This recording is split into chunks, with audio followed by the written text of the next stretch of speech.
Welcome to the deep dive. Glad to be here.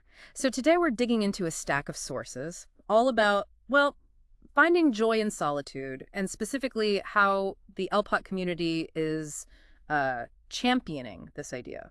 That's right. And these materials, they offer a pretty interesting angle. They're unpacking the core ideas, the practical advice the LPot community is putting forward. Mm-hmm.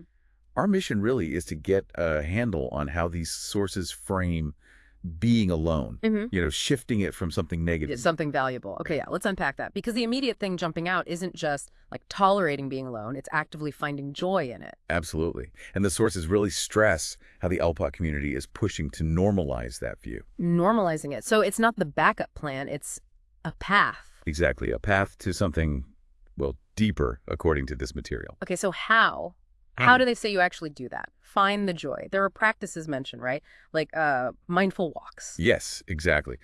Described almost like a moving meditation. Moving meditation. Okay. So it's not just, getting your steps in. It's about being fully present, engaging with what's around you without the usual distractions. Right. Like putting the phone away for real. Yeah, shedding the external noise, as they put it. Okay. And then there's this idea of embracing the pause. I found that interesting. The sources mention that reflex we have. Oh, yeah. To fill any quiet moment. Instantly, grab the phone, turn on music, anything. And what's key here, according to the sources, is resisting that.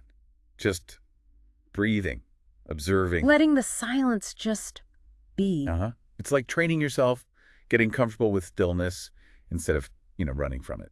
And the third thing was intentional reflection, which sounds a bit more active than just letting silence be. It is. Yeah. It's not just passive thinking. It's like actively checking in with yourself when you're alone, asking real questions. Like what, for example? Well, the sources give examples like, what actually brought me peace this week? Or maybe, what do I genuinely like about my own company right now?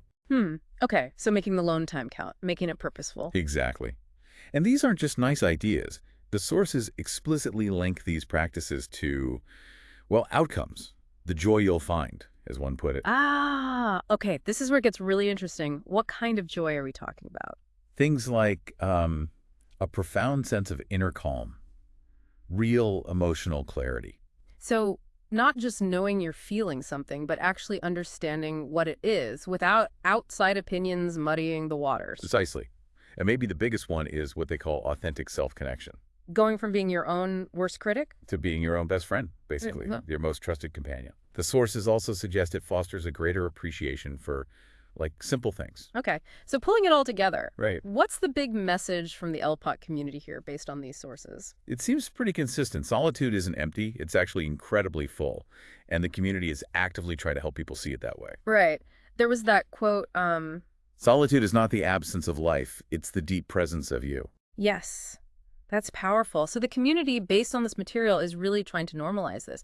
Time alone means showing up for yourself. Exactly. And another piece mentions there is power in stillness. There is healing in silence. Framing it as a choice, then. A path to finding a quiet joy waiting for you, not in the noise of the world, but in the sanctuary of your soul.